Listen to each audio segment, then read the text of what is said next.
ভারত বাংলাদেশ সীমান্তে ভারত প্রায় 1 লক্ষ সৈন্য মোতায়েন করেছে, কিন্তু যুদ্ধ তো পাকিস্তানের সাথে। তাহলে এখানে কেন সৈন্য মোতায়েন করেছে? ভারত আদতে কি চায়, কি বোঝাতে চায় ভারত? যারা ভারত প্রেমে আসক্ত তাদেরকে বলবো ভিডিওটি দেখুন এবং তাদের কাছে শেয়ার করুন। শিলিগুড়ি করিডোরকে কেন্দ্র করে ভারত এখানে 1 লক্ষ সৈন্য মোতায়েন করেছে। হয়তো অনেকে বলবেন এটা ইদানিং করেছে। না, এটা ইদানিং করেনি, এটা অনেক আগে থেকেই।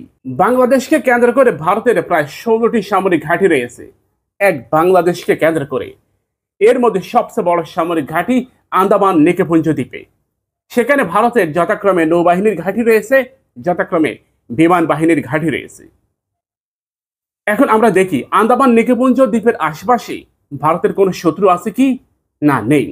কারণ আন্দামান নিকুঞ্জের খুব কাছে রয়েছে শ্রীলঙ্কা, অপর পাশে রয়েছে মায়ানমার। মায়ানমারের সাথে ভারতের খুব ভালো সম্পর্ক রয়েছে। ভারত মায়ানমার থেকে বিপুল পরিমাণ গ্যাস নেয়, গ্যাস। শ্রীলঙ্কার সাথেও ভারতের সম্পর্ক একেবারে খারাপ নয়, খারাপ শুধু বাংলাদেশের সাথে। বাংলাদেশকে কেন্দ্র করে ভারতের এখানে দুইটা সামরিক ঘাঁটি। বুঝতে পেরেছেন? যারা ভারত প্রেমে আসক্ত তাদেরকে বলবো, এই যে বিপুল পরিমাণ সামরিক ঘাঁটি, সামরিক বেস নির্মাণ, এটা ভারত খুব শক্তভাবে করেছে। ভারতের টার্গেট ছিল দুইটা: ফেনীকে চট্টগ্রাম থেকে বিভক্ত করা, ফেনীকে চট্টগ্রাম থেকে বিভক্ত করা, যাতে করে ভারতের আসাম, ত্রিপুরা এই রাষ্ট্রগুলো একটা সমুদ্র পায়, সীমানা পায়। এটা ছিল ভারতের একটা টার্গেট। দ্বিতীয় টার্গেট ছিল ভারতের বাংলাদেশের পঞ্চগড় জেলা লালমনিরহাট এটা দখল করা।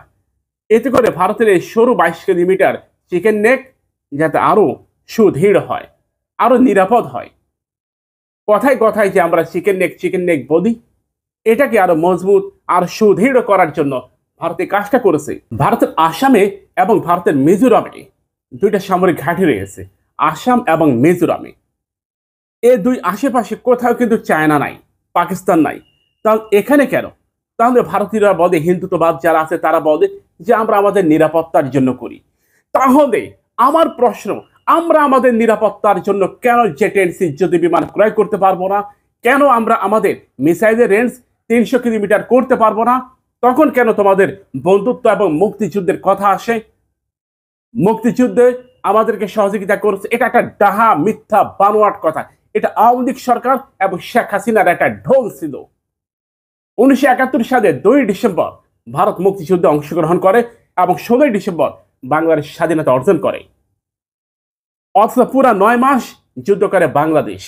যুদ্ধের নেতৃত্ব দেয় বাংলাদেশ, যুদ্ধের সেনাপ্রধান বাংলাদেশ। কে? জেনারেল ওসমানী। তিনি যুদ্ধের মূল হর্তাকর্তা ছিলেন। ভারত শেষ মুহূর্তে এই যুদ্ধে অংশগ্রহণ করে পুরো কৃতিত্ব নিয়ে নেয়। আর কোন এক সরকার এটাকে বলছে ভারত আমাদের মুক্তিযুদ্ধের বন্ধু। যদি মুক্তিযুদ্ধের বন্ধু হয়ে থাকে তাহলে কেন এতগুলো সামরিক ঘাঁটি, কেন শিলিগুড়িকে কেন্দ্র করে সামরিক ঘাঁটি নির্মাণ করতে হবে? কেন আন্দামান নিকুঞ্জ দ্বীপে সামরিক ঘাঁটি নির্মাণ করতে হবে? কিসের নিরাপত্তা? নিরাপত্তা আমাদেরকে দেখান। ভূ রাজনীতি আমরা কম বুঝি, জিও পলিটিক্স আমরা কম বুঝি। এই যে বড় বড় হর্তাকর্তাকে 2 ঘন্টা বসিয়ে রাখতে পারি, জিও পলিটিক্স ওর অংশে আমরা কম বুঝি না। আমাদের চতুর্পাশে সামরিক ঘাঁটি নির্মাণ করে তোমরা বোঝাতে চাও তোমরা আমাদেরকে ভালোবাসো। বাংলাদেশের সামরিক সক্ষমতা বাড়াতে হবে। যদি না বাড়ায় তাহলে বাংলাদেশের 1/3 ভূমি তারা দখল করে নেবে, যদি বাংলাদেশ সামরিক সক্ষমতা না বাড়ায়। এখন যারা বলে সামরিক সক্ষমতা বাড়িয়ে অর্থনীতির ক্ষতি করে কি লাভ, তারা সব রয়ের এজেন্ট, আর নতবা তারা ভারতীয় বংশোদ্ভূত, আর নতবা জন্মসূত্রে কোন সূত্রে সে ভারতীয়। পাকিস্তান ও ভারতের মধ্যে যে সংঘাত, সে সংঘাত কি এটা প্রমাণ করে না আমাদের শক্তি সামর্থ্যের প্রয়োজন রয়েছে? মায়ানমারের মতো রাষ্ট্র যদি দুনিয়া কাঁপানো যুদ্ধ বিমান নিজেদের সামরিক বহরে যুক্ত করতে পারে, 1.8 বিলিয়ন সামরিক বাজেট নিয়ে মায়ানমার যদি এত কিছু করতে পারে, আমরা কেন 2 বিলিয়ন সামরিক বাজেট নিয়ে কিছু করতে পারিনি? আমরা কেন আমাদের যুদ্ধাস্ত্র বাড়াইনি?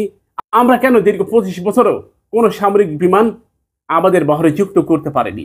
আমরা কেন আমাদের বহরে কোনো অ্যাটাক হেলিকপ্টার যুক্ত করতে পারেনি? কারা বাধা দিয়েছে? বাধা দিয়েছে ভারত। আপনারা নিশ্চয়ই বিনা শিকি নামক একজন ভদ্র মহিলাকে চেনেন। তিনি বললেন বাংলাদেশ সামরিক শক্তি বাড়াবে কেন? ভারতের বিপক্ষে যুদ্ধ করবে, এটা তার বক্তব্য ছিল। এস জয়শঙ্কর সে বলেছিল সামরিক সক্ষমতা বাড়িয়ে বাংলাদেশ ভারতের মুখোমুখি দাঁড়াতে চায়। তখন আমাদের প্রাক্তন প্রধানমন্ত্রী তিনি এই কথাটাই বললেন, বাংলাদেশ কখনোই এ মুখে পা বাড়াবে না। তিনি এই কথাটা বললেন নয়াদিল্লিতে গিয়ে, বাংলাদেশ কখনোই এ মুখে পা বাড়াবে না। আপনারা জানেন সাবেক সেনা কর্মকর্তা জেনারেল আজিজ এই সেই ব্যক্তি যিনি ইচ্ছাকৃতভাবে এই সক্ষমতা বাড়াতে দেয়নি। প্রিয় ভাইয়েরা, আমাদের সক্ষমতা বাড়ানোর জন্য আমাদের প্রতিরক্ষা মন্ত্রণালয়ের স্বচ্ছতার প্রয়োজন ছিল, কিন্তু এই মন্ত্রণালয় যাদের ছিল, যারা এই মন্ত্রণালয়ের দায়িত্বে ছিল, দেখেন ম্যাক্সিমাম ছিল হিন্দু। কিন্তু সময় ধরে বাংলাদেশের ঊর্ধ্বতন কর্মকর্তাদের প্রায় 1/3 ছিল হিন্দু ধর্মের অনুসারী। কেন? কোন মুসলিম ছিল না? আপনারা জানেন ভারতে 25 কোটি মুসলিম, ভারতে 25 কোটি মুসলিম বসবাস করে। ভারতের প্রতিরক্ষা মন্ত্রণালয় এবং পররাষ্ট্র মন্ত্রণালয়, এই দুই মন্ত্রণালয়ে কোনো মুসলিম নেই। পাকিস্তান ও সেম একই অবস্থা, প্রতিরক্ষা এবং পররাষ্ট্র, এখানে কোনো হিন্দু নেই। আপনারা কোথায় থেকে কি করেছেন এটা আমরা ভালো করে জানি। প্রতিরক্ষা মন্ত্রণালয়ের যত গোপন তথ্য সব ভারতে পৌঁছে গেছে। যখনই বাংলাদেশ যুদ্ধ বিমান ক্রয়ের চিন্তা ভাবনা করে, বাংলাদেশের আগে ভারতের গণমাধ্যমগুলি খবর প্রকাশ করে। কেন? কারা করেছে? কারা এই তথ্য প্রকাশ করেছে? এগুলো কি বিচার হওয়া প্রয়োজন নয়? অবশ্যই রয়েছে। তাই আমাদেরকে স্বচ্ছতার প্রয়োজন রয়েছে। অতি দ্রুত আমাদের সামরিক সক্ষমতা বাড়াতে হবে। যেহেতু আমাদের আকাশে ফাইট করার মতো বর্তমানে কোনো ভালো মানের কোনো যুদ্ধ বিমান নেই, সে কারণে J-10C যুদ্ধ বিমান, এটা একটা 4.5 জেনারেশন যুদ্ধ বিমান। আর এটার মূল্য কি, এটা কি করতে পারে সে সম্পর্কে আমরা সবে জানি। ভারত ও পাকিস্তান যুদ্ধে J-10C যে খেলা দেখিয়েছে, আলহামদুলিল্লাহ আমাদের জনগণ হয়তো বুঝবে। পাকিস্তান ও চায়না যৌথভাবে তৈরি করা JF-17 থান্ডার, সেই যুদ্ধ বিমান কি খেলা দেখিয়েছে। এটা 4.5 জেনারেশন একটি যুদ্ধ বিমান। কমপক্ষে 30টা J-10C এবং 45টা JF-17 থান্ডার ক্রয় করা এখন সময়ের দাবি। একই সাথে চায়না থেকে কমপক্ষে 1 থেকে 200 PL-15 air two air missile আনতে হবে। আর নতুবা যে কোনোভাবে হোক এই মিসাইল আমাদের এখানে প্রযুক্তির মাধ্যমে হলেও আমাদের এখানে তৈরি করতে হবে। মনে রাখবেন এটা ভারত। শেষ একটা কথা বলি, যারা বলে ভারত আমাদের বন্ধু তারা কখনোই মুসলিম নয়। যারা বলে ভারত আমাদের বন্ধু তারা কখনোই মুসলিম নয়। যারা ভারতকে বন্ধু মনে করে বুকে টেনে নেয় তারা নবী মুহাম্মদ সাল্লাল্লাহু আলাইহি ওয়াসাল্লামের গাজওয়াহীন যুদ্ধের বিরোধিতা করে। আপনি যদি আগে এটা না জেনে থাকেন তাহলে জেনে রাখেন। প্রিয় নবীজির এই কথার, এই হাদিসের বিরোধিতা, চূড়ান্ত বিরোধিতা আপনি করতেছেন যদি মনে করেন যে এরা আমার বন্ধু। প্রিয় নবীজি বলবেন গাজওয়াহীন যুদ্ধে যারা অংশগ্রহণ করবে তারা বদরের সওয়াব পাবে। বদরের, এটা মাথায় রাখেন। আজগবি, আন্দাজি, বানোয়াট কথা বলি না, প্রতিটা কথার লজিক আছে, প্রমাণ আছে।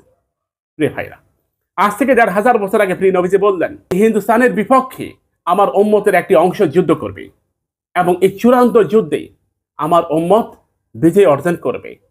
অতঃপর এই দুনিয়াতে কোনো মূর্তি পূজারী থাকবে না।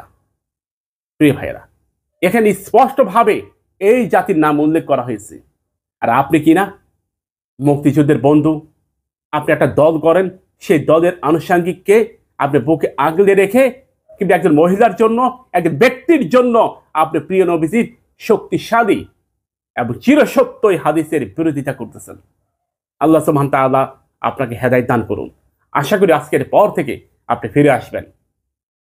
মনে রাখবেন ভারতের চেয়েও কোটি কোটি গুণ বেশি দামি আমার প্রিয় নবী। আপনি যে ব্যক্তির জন্য এমনটা করতেছেন সে ব্যক্তির চেয়েও কোটি কোটি বিলিয়ন বিলিয়ন গুণ দামি আমার প্রিয় নবী। প্রিয় নবীজির এক একটা হাদিসের মূল্য এই পৃথিবীর চেয়েও বেশি। তাই নবী মুহাম্মদ সাল্লাল্লাহু আলাইহি ওয়াসাল্লামের বিরোধিতা করবেন না। গাজওয়াহীন যুদ্ধের প্রস্তুতি নেন। ইনশাআল্লাহ বদরের প্রান্তরে দেখা হবে।